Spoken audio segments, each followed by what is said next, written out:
up with questions. We'll start going. Jesse?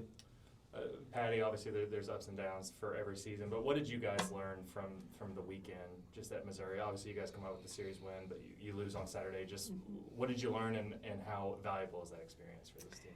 We learned that we were going to lose a game, so that was important to have happen eventually. We learned that the fans are really, really good. We felt that environment. It was interesting to feel it from the other side. And it definitely made a little bit of a difference, I felt. I think maybe we came out, we got the run rule, we came into Saturday like, oh, we got this. We got taught that we need to work on some rhythm control and so forth. And on Saturday, we just were giving up too many hits. Our defense was trying to stop it, but if our pitching staff gives up 3 runs, we should be able to win a game, and that's something that was a little bit frustrating. And I just felt Saturday we came out almost the same way. There was rain, we got moved around. It was a little bit frustrating, some of the stuff going on. But once we got into it, I just really was proud of the way they finished. The third game of a series or a doubleheader, it's very, very tough. And third game is usually kind of, Sam was outstanding, really was, and helping us, give us time to catch up and get some runs for. But I really like the way we finished the third game at the end offensively. Some really new names having some great execution. Next up, Jeff. Sam, just for you, we've talked about your trust in the defense and being able to attack the zone, but are you finding other levels so far through SEC play? What's just been working so well for? I mean, it's still just trusting my defense. I know they're going to be there to make plays, so I'm just letting them hit. And like I said before, like if a strikeout comes with that, a strikeout comes with that. But I just want the defense to make plays and get out of innings. And I mean, the goal is always less than 15 pitches, so I'll try to keep the pitch count down. What's like the hardest part of going out on a Friday, pitching 5 innings, then returning back on a Sunday against the same lineup and going through 2 or 3 more times? Nothing's hard if you don't let it be hard. Just gotta forget everything that happened on Friday. Sorry. No, for real though, going out on Sunday, like I have to forget everything that happened on Friday because they're just gonna come in with a different approach, and you got to be able to adjust to that. And I know I was looking at the pitches I had thrown to them on Friday and practically flipped it on Sunday. So. Yeah, Patty, I wanted to ask you about Ella, and obviously going through some things a little bit. How do you feel about how, one, things are going for her at the plate, and 2, just the way that she's, approaching it, working through it? She's been a trooper. I think she's a little frustrated. If you just feel kind of that constant pain every time you take a step, it just doesn't feel good. She's certainly, I talk to her every day about, what is it doing to you? And she's like, I'm good, as long as I can put my turfs back on or whatever. There's certain things that really help relieve some of the pain that she's feeling in her leg. But she's swinging well. She had a frustrating weekend, and she would tell you that, but she's going to be there when we need her. I know that. I trust that. If I have to bring in a runner, I'll do it. But I just need her mindset to stay where it is. And then, unrelated, I don't know, did you see the pitch that Pickens threw last night? No, what happened? Clocked at 78.2. I think they said it was the fastest pitch. Sorry. I'm kidding. See, I got him. Because where's your... It's... Yeah, I don't have the table for Eric, he took it. Did you tell him what I was... He's been tormented. He's been tormented. He doesn't know. Still doesn't know. We've got to be ready for that. We're working on that. We're working on ramping up the machines and training and being prepared for it. Yeah, it's extremely impressive, but you still got to find a way to beat whoever you're facing. Nelly, for you, who's the fastest pitcher you've ever faced? Sam, Oh, yeah. And how do you try to get her? close my eyes and swing. I'm just kidding. I tried to game plan against her, but she got a bunch of tricks up her sleeve. So it's very, could be this, could be that. Pick one and trust it, I guess. Appreciate it. Nelly, how have you grown in that captain's role, and what was said after Saturday's game? I think the biggest thing for me is just knowing that I don't have to take all the responsibility on like just myself. Knowing that there's so many girls on this team who can and who have kind of taken on some of that responsibility with me. So I'm just very comfortable in knowing that I don't really have to do anything for myself. And then after that Saturday game, it was just a flush it and move on. Like, we just realized that, like, we're human. We don't have to be perfect all the time. Things happen. Losses are going to come, but it's just how we move on from that. And I feel like we did a good job of kind of forgetting it, keeping it in the past, and taking that next step forward. Patty, I wanted to ask you, just as the season goes on, your young hitters, your freshmen, teams are starting to scout them a little more, getting to know a little bit of their tendencies. How do they grow with that? How do they learn about that when they compete against some of these SEC teams? Yeah, it's interesting to watch because they're seeing elite pitching, and I don't think it's really affecting them. I think that they look at it as a great challenge. So the young ones like Gabby is really doing a good job figuring it out. But it doesn't even have to be the young ones. I mean, I think. Well, Nelly has not seen some of this pitching. I think Ilana, from the conferences that they come from, they're seeing this is definitely a gauntlet.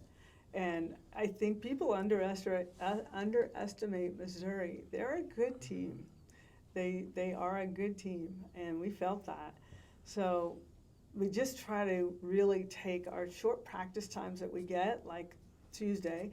They're still kind of coming back from the weekend, so usually Tuesdays are kind of a slow day, but I felt the work ethic today at a different level than normal Tuesdays. I think we're really excited about going to Wichita and really getting our game on the way we want, getting our swings off the way we want. That will prepare us for the weekend. So I think the freshmen are really eyes wide open and really trying to listen and learn. Sam, I wanted to ask you too, as a mature pitcher, throwing as many pitches as you do, how do you deal with maybe you're trying to get the strike zone, find the strike zone, and maybe you might not get a call from the umpire that you want? How do you deal with that mentally? I mean, you may not get the call you want, just going to the next pitch. Yeah. How do you deal with that? I think that's something we've worked a lot on here, and we're still working on it. In fact, we were working on it in Don't do that sometimes. Is that your right? Yeah. It was my glove hand. It's okay. No, we were working on it in the bullpen today, and it's really just like accepting it and then moving on, because you gotta get after the next pitch. And if you're still thinking about that last pitch, the next pitch isn't gonna be what you want. So just really accepting it, moving on. Like I said, we work on it every day. Is that something you dealt with as a young pitcher and tried just the mental aspect of that? Even as a young pitcher, do you deal with that? Did you deal with that when you were little? Yeah, I will say, like, it's something I've never really, like, thought about before. I never really, like, would say, like, I wouldn't understand that one pitch is affecting even 5 pitches down the line. So as a young pitcher, like, I wish that was something I knew. Thanks, Sam. Jesse. Patty, you talked about Wichita a little bit, but I also wanted to ask you about the weekend with Tennessee. I don't know how much time you've had to look at them, but just what stands out about them, and then maybe how helpful was this past weekend, just in getting another weekend in SEC play going into this weekend? It was definitely helpful. Tennessee's pitching staff is very, very good. I think they probably lead the country in ERA and so forth. Their catcher is someone we know very well, who's been doing a really great job. So I'm happy for her. They have some big hitters. They have some young players. I don't know. Again, when you kind of put it on paper, it's really interesting to take the stats of one team who we're playing up against ours. Our numbers almost look identical. And we do it almost every time just to show maybe where we're leading, where we're not. Tennessee is the same exact. They might have a little more, maybe a few more strikeouts, but we have a few more home runs. Like, it's kind of like that. We were going to pack this stadium. It's going to be a night game. There's lots of festivities, and so I really hope that we embrace the crowd and they're caught up in this night game, and we just have a lot of fun. We now know how to play in front of our crowd. It took us time to figure that out. Well, just a quick follow-up. I know you mentioned Audrey's been dealing with that muscle strain. Just where is she at right now, just in her recovery? I believe she's going to be throwing some pitches here before the end of the week. Short count, and just see how we're doing. Nelly, this is what Coach was talking about. How have you found just each week you're preparing for another elite pitching staff that goes 3 to 5 arms deep? How has that just been for the lineup as a whole, just like being able to dive into one staff, but it's still 5 pitchers that are very dangerous, that kind of thing?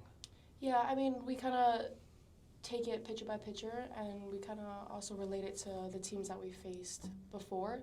So, for example, like the pitchers that we faced for Missouri, Arkansas, we can kind of use what we learned there, add them onto what we're learning on for Tennessee, and then, like Coach said, just getting in the cages and working on each pitcher individually.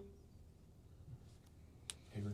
Yeah, Patty, you talked about needing to get Sydney Barker a little bit more regular playing time. You've been able to do that a little bit more lately. How do you feel like she's handled that and reacted, and the way that she's going right now? She's pretty special. She does not get rattled by anything. So when I'm telling her,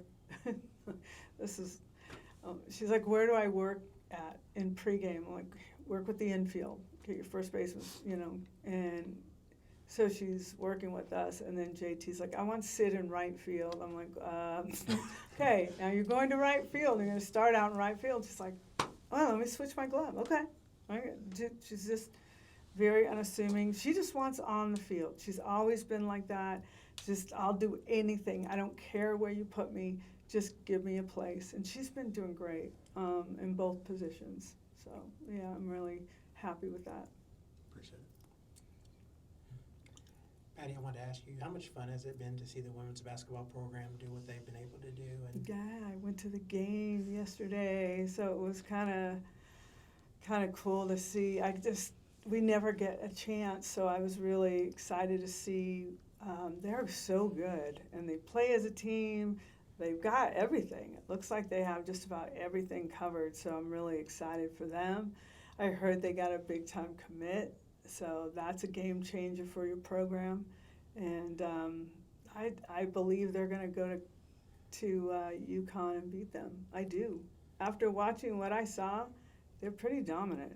So this is, Jenny and I have had this conversation, just how we all really, truly root for each other.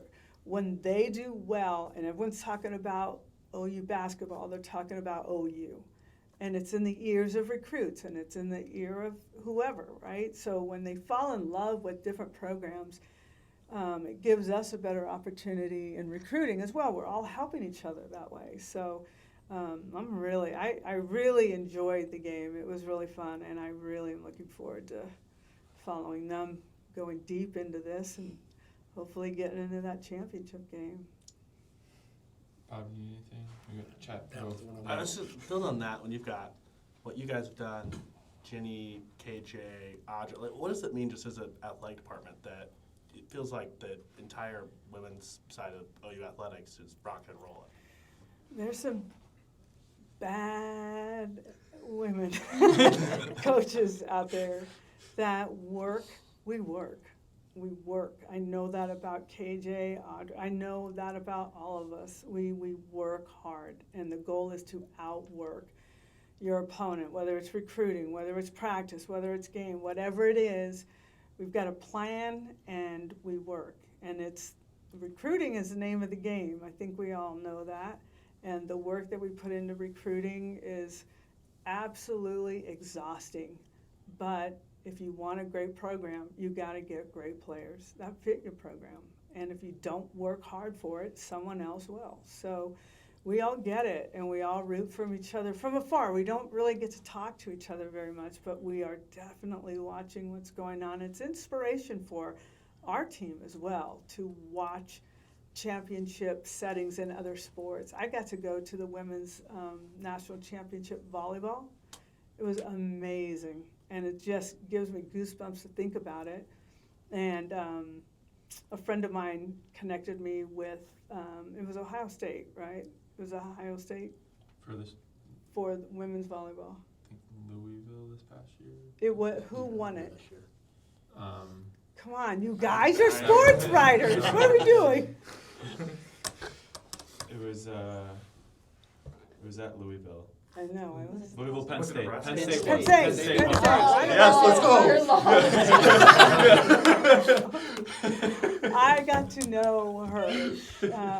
She's battling cancer, and we kind of got connected, and we've been text friends, and hopefully she'll come out to a game, and I can go out and watch volleyball. I don't know why Ohio State was on my mind, but it was really, really cool to watch women's sports all over grow. Volleyball is growing big. And as is softball, basketball, and women's sports has really become something that people want to watch because it's good. It's athletic. It's exciting. Players are totally into it. Coaches are coaching their tails off. It's just, it's enjoyable to watch. That's how I look at it. And not that the men's sports are not enjoyable to watch. It's just having built this program and being over at Reeves Park with 50 people in the stands and thinking it's the greatest thing I've ever seen, to seeing what is going on now is just, I never in a million years thought that I would be witnessing what I'm witnessing, and it's amazing to feel like you might be a little part of helping that stuff grow. So. There you guys. Thank you.